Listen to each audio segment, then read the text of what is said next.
Mateus capítulo 23, versículo de 1 a 12, é o texto da reflexão, do estudo que nós estamos aí.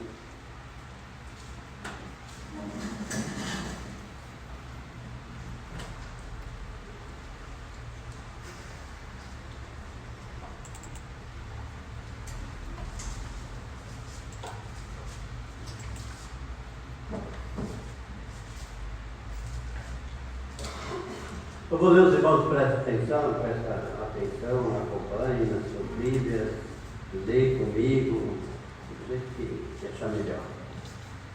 Então falou Jesus às multidões e aos seus discípulos: na cadeira de Moisés se assentaram os escribas e os fariseus. Fazei guardar, pois tudo quanto eles vos disserem, porém não os imiteis nas suas obras, porque dizem e não fazem. Atam fardos pesados e difíceis de carregar, e os põem sobre os ombros dos homens, entretanto eles mesmos nem com o dedo querem movê-los. Praticam, porém, todas as suas obras com o fim de serem vistos dos homens, pois alegram os seus filactérios, alargam os seus filactérios e alongam as suas franjas. Amam o primeiro lugar nos banquetes e as primeiras cadeiras nas sinagogas, as saudações nas praças e os serem chamados mestres pelos homens. Vós, porém, não sereis chamados mestres, porque um só é vosso mestre, e vós todos sois irmãos. A ninguém sobre a terra chameis vosso Pai, porque só um é vosso Pai, aquele que está nos céus. Nem sereis chamados guias, porque um só é vosso guia, o Cristo. Mas o maior dentre vós será servo, será vosso servo. Quem a si mesmo se exalta será humilhado, e quem a si mesmo se humilha será exaltado. É de 1 a 12, até aqui, obrigado, até amanhã.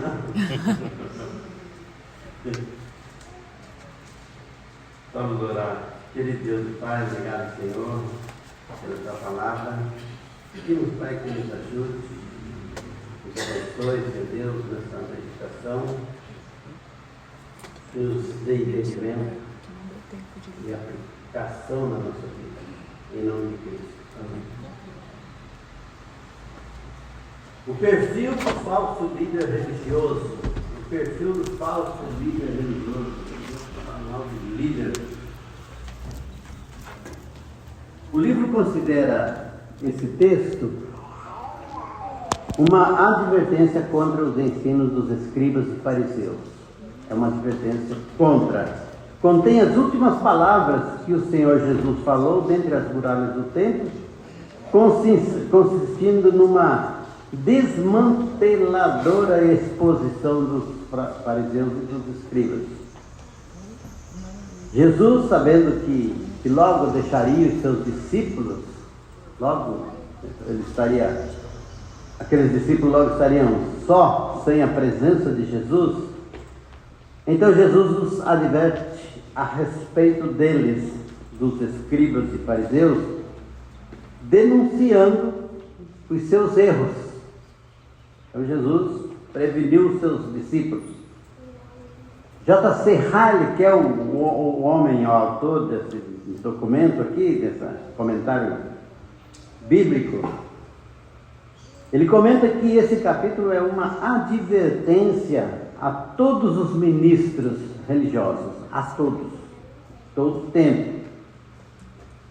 Naquele tempo, hoje e sempre, todos os ministros devem passar por essa advertência aqui, deve receber essa advertência, todos. E ele então explica com alguns pontos, e os pontos é por minha conta, como, né? Então, o primeiro ponto, distinção entre o ofício e o exemplo do mestre. Fazer distinção entre o ofício e o exemplo do mestre. É interessante, Jesus está falando a questão de mestre, de ensinamento de ofício, né? Porque sempre tem os ministros na igreja, tem que ter um ministro, tem que ter pastor, né? Tem igreja aí que não, pastor não existe, não pode. Então Jesus já, não sei como que Jesus está falando, ensinando uma coisa que hoje dizem que não existe.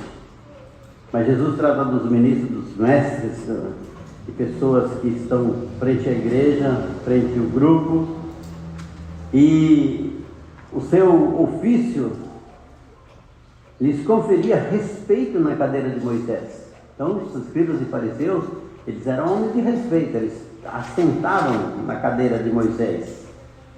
Os ensinos que são mandamentos, aí Jesus estava explicando para eles, os ensinos que são mandamentos, devemos cumprir. Então, todos devemos cumprir os ensinos que são mandamentos.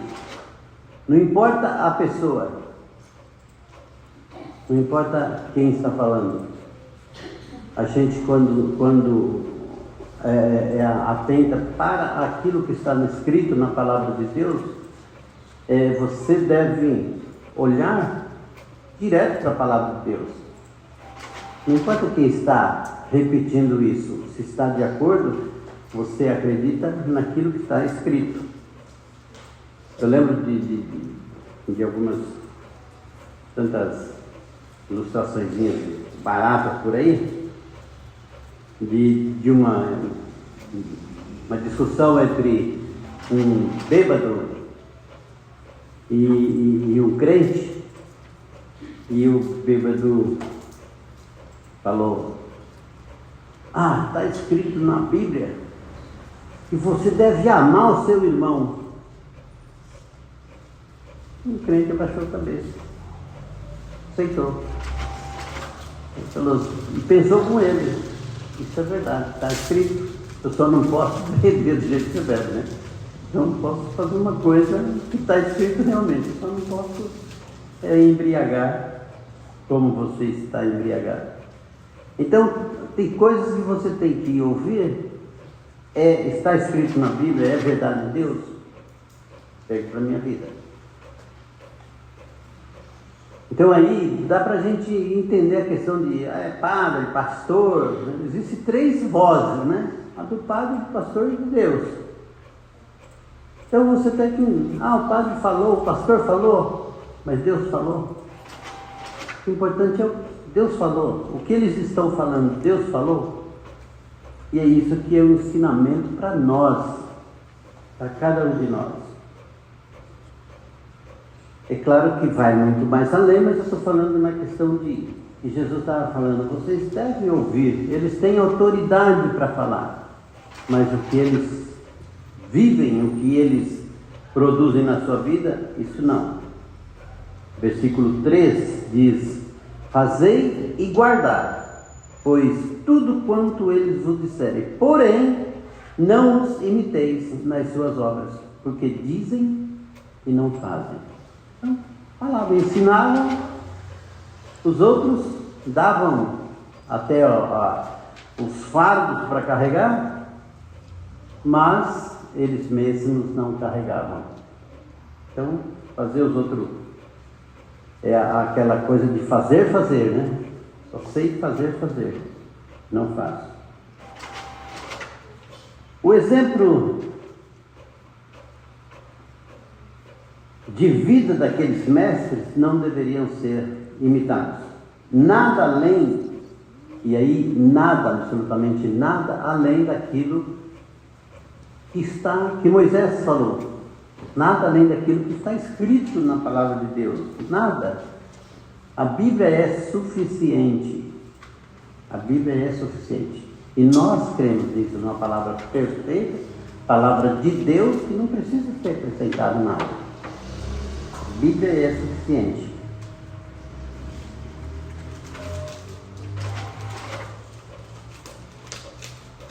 E eles, quando fazem alguma coisa, por que fazem? Fazem com o propósito de se autopromover. Então, por isso que deveriam ouvir o que eles ensinam da palavra, mas não fazer o que eles fazem, porque o que eles faziam e o propósito que eles faziam estava errado. Eles faziam para se autopromover, enfeitavam-se de autoridade. Versículos 5 e 6 diz: praticam, porém, todas as suas obras com o fim de serem vistos dos homens, pois alargam os seus filactérios e alongam as suas franjas.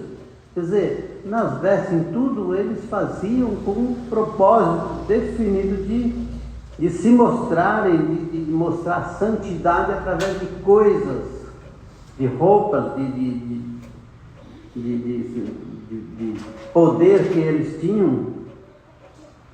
Então esse é o grande problema que Jesus combatia. As saudações fazem bem aos seus ouvidos quando lhes chamam de mestres. Então até as saudações, eles gostavam de ouvir saudações, ficar ouvindo chamar de mestres, né? Então, e aí, por isso essa advertência para todos nós, porque de repente você está numa situação. Logo que eu fui na reunião, no retiro de pastores em Sumaré, lá é uma febre de pastores, era, né, no tempo que tinha pastores que iam, os pastores de nome aí, iam bastante, então ia bastante pastores. Eu já estive lá com 400 pastores. Então ficava aquela sala que é uma grande lá, acho que alguém já conhece aqui, lotada de pastores. Então chegava um desses, sempre tem um filho da vida, algum outro pastor, e gritava lá do fundo: ô pastor! Todo mundo olhava e falou: todo mundo é pastor. Então eu falava para brincadeira mesmo: ô pastor! Assim, todo mundo gosta de ser chamado pastor. Falou pastor, já é comigo. E essa situação parece que está meio triste do homem, parece que está arraigado na vida do mestre, né? Então, e se gritasse: ô servo, ô bom servo fiel, daí, né, a diferença, né, que podia, todo mundo deveria olhar rapidamente. Segundo os fariseus, se consideravam mais santos, eram separados, eles gostavam dos primeiros lugares, primeiras cadeiras, mas sentar na frente, né? Mas com um propósito, né? Os fariseus eram legalistas nos dias de Jesus. O legalista exalta a lei acima da graça. E esse é um problema. Exaltar a lei acima da graça. Criam ser filhos de Deus porque eles criam que eram filhos de Deus, e eles provavam, testemunhavam isso porque eles queriam ser filhos de Abraão. Então, olha onde está o erro aí. Eu sou filho de Abraão, e se eu sou filho de Abraão, automaticamente eu sou filho de Deus. Então são coisinhas poucas que mudam da palavra de Deus. Eu não sou crente em Jesus Cristo, não sou salvo em Jesus Cristo porque eu sou seguidor de Moisés, seguidor de Abraão, seguidor de José, de Maria, de seja lá quem for. Eu sou crente por causa do sangue de Cristo que derramou na cruz do Calvário. Por causa de Jesus. Então, a diferença que eles criam, porque eles eram filhos, e eles falaram isso algumas vezes para o próprio Jesus: nós somos filhos de Abraão. E Jesus disse: vocês são filhos do diabo. E também por aderir à lei, uma negação do Evangelho. Aderir à lei. A lei para eles era prioridade.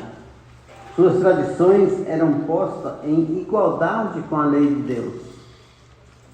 As tradições eram iguais. Quando nós falamos que a palavra de Deus é suficiente, é porque as tradições não têm valor nenhum, ou tem seu valor, mas não nada da palavra de Deus de salvação, não envolve nada disso. Então a gente precisa tomar muito cuidado com isso, até como ensina e por que nós somos crentes. Tem um caminho reto para a gente seguir, é um caminho só, que é Jesus, em primeiro lugar, a palavra que me leva a Cristo, o Espírito Santo da conversão. Então, quando se trata do homem, é o quê? Ontem mesmo eu falei com o pastor lá em João Ramalho, eu acredito no CCC, né? Que é crer, confessar e converter. Nós temos um caminho, nós temos que crer em Jesus, nós temos que confessar os nossos pecados e nós temos que nos converter. Precisa haver conversão. Daí você tem que entender que tudo isso vem da graça de Deus. Tudo isso parte de Deus, parte da palavra de Deus. Então, precisamos crer. Em primeiro lugar, precisamos crer naquilo que ouvimos. Precisamos confessar os nossos erros. Se cremos, nós entendemos que somos errados. Somos pecadores. Então, precisa confessar. E se confessar, precisamos de conversão. Também não precisa. Tem muitos crentes que sou um crente convertido há não sei quantos mil anos, mas vou te falar, não houve conversão. Porque crente salvo sem conversão, não fala, não tem postura nenhuma de servo, de amor cristão, de perdão, de sangue de Cristo. Terceiro e último ponto: pastores não são sacerdotes nem mediadores. Isso que eles requeriam para eles, né? Não nós, mas o que eles requeriam para eles, essa posição de chegar, todo mundo ter que prestar homenagem para eles, não valia nada. Cristo estava falando: cuidado com esse pessoal, porque pastores não estão para isso, não foram chamados para isso, nem pastores, nem ninguém. Os melhores dentre os melhores não são infalíveis. Os melhores dentre os melhores não são infalíveis. Portanto, não podem fazer por nós, se eles não são infalíveis, não podem fazer por nós expiação. Não pode. Eles não podem estar entre Deus e nós. Por quê? Quem se arrisca a dizer por quê? O versículo 1 Timóteo 2,5. Porque só há um entre Deus e o homem. Só há um mediador entre Deus e o homem: Jesus. Não há outro. Então eles não podiam fazer expiação por nós. Eles precisam também ser lavados pelo mesmo sangue expiatório de Cristo. Mesmo sangue. Sacerdote, pastor, padre, seja lá quem for, o processo é o mesmo. São pecadores que precisam de Cristo, precisam do sangue de Cristo, ser lavado, passar pela mesma confissão, arrependimento e conversão. precisam do mesmo Espírito renovador, o Espírito Santo que renova, que nos faz nascer de novo. João capítulo 3 diz isso. Então, todos precisam do mesmo processo, mesmo Espírito, mesma renovação da sua vida, ou na sua vida. São homens separados, mas são apenas homens. A natureza humana sempre preferirá depender de algum ministro do Evangelho que é visível, e aí é mais partimos para uma idolatria. A partir do momento que você prefere depositar sua confiança, sua fé no pastor, no padre, no ancião, seja lá quem for que está na frente, se você deposita sua fé nele, a sua esperança, o teu gosto de vida na pessoa, então você está idolatrando. E a idolatria é pecado. Não existe. Você deve reconhecer o ministro, reconhecer o pastor, reconhecer a pessoa com autoridade quando ela realmente faz a sua função. E a função de quem é maior é qual? Servir. Serve. É assim que a gente olha a autoridade em todo lugar. Se é servo. Então a natureza humana sempre prefere depender de algum ministro do Evangelho que é visível do que depender de Cristo que é invisível, que você não vê, você tem que ver pela fé. É interessante, muitas vezes você fica procurando coisas para você apalpar, para você segurar, e esquece que a palavra de Deus te leva a um Cristo que você deve crer de todo o seu coração. E para concluir, quem deseja ser grande aos olhos de Cristo deve ter um propósito diferente daquele dos fariseus. Propósito diferente. Na igreja, a grandeza consiste em ser prestativo. O exemplo de Cristo está em 1 Pedro, capítulo 5, versículo 5. 1 Pedro 5, 5, já está lá. 5:5. Rogo igualmente aos jovens, sede submissos aos quais são mais velhos, aos que são mais velhos. Outro sim, no trato de uns para com os outros, cingivos de toda humildade, porque Deus resiste aos soberbos, contudo aos humildes concede a sua graça. E 6, humilhai-vos, portanto, sob a potente mão de Deus, para que Ele em tempo oportuno vos exalte. Deus abençoe a reflexão, a tua vida, e aprenda a olhar para a palavra de Deus, olhar para Jesus como suficiente para nós. Amém.